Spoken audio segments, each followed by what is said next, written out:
Nazdar, vítam ťa pri novom videu z dielne.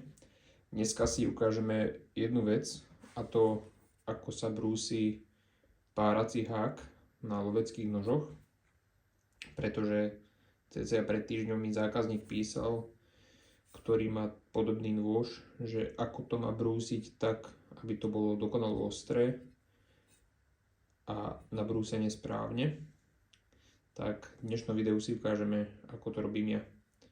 Na klasickom ostri vonkajšom je fazetka, ale na ostri v háku máme taký jemný konvex a je to vyťahnuté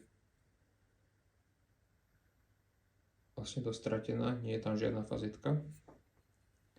A preto si ukážeme, ako to brúsim v domácich podmienkach a ako si to viete nabrúsiť aj vy.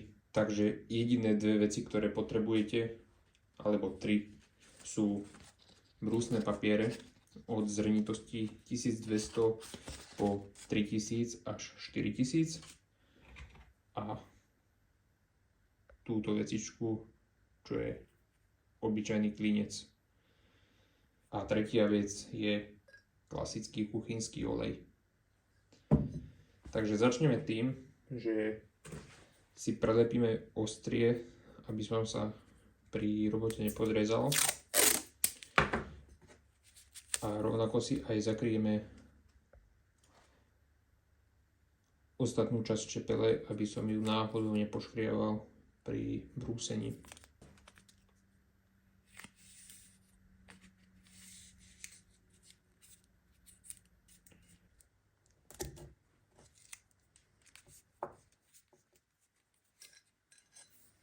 Následne si z brúsneho papiera odstrihneme pásik cca 1,5 cm široký a narolujme ho na klinec. Čo najtesnejšie nám to pôjde, tak aby tam neboli medzery. A takto máme pripravenú vlastnú brúsku na hák. Už si iba kvapneme kvapku oleja do háku a brúsime.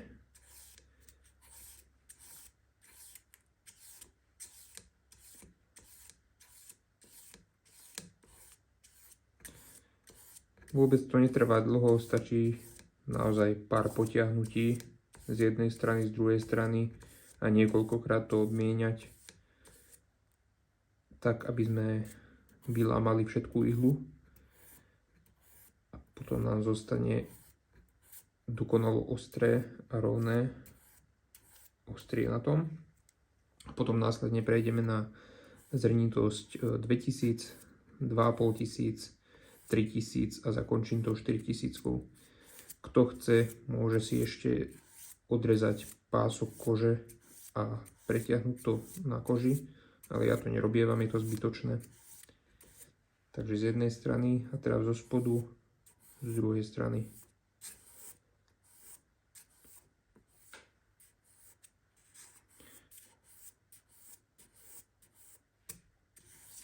Zase z hora a potom z dola. Tak. A takto pokračujeme. Vymeníme pozrieť to z 3000, 4000 a je hotovo. Tak teraz som to dokončil vlastne po 4000.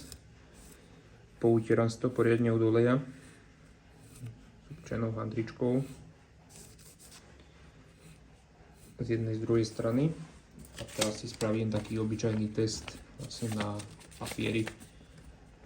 A musí mi to jedným ťahom tam zarezať samé.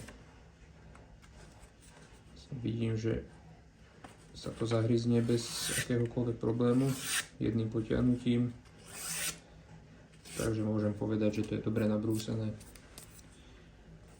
Mám tu ešte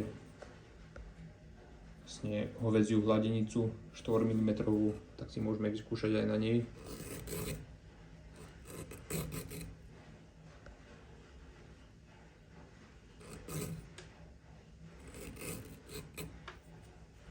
Ako po masle. Takže hák je perfektne nabrúsený a to je všetko k tomuto videu a o tomto loveckom noži. Ak by ste mali záujem o podobný, stačí ma kontaktovať na e-mail, ktorý nájdete v popise.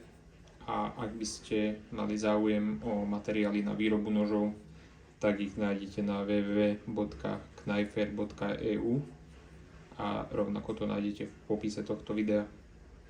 Ďakujem za zhliadnutie a vidíme sa v ďalšom videu.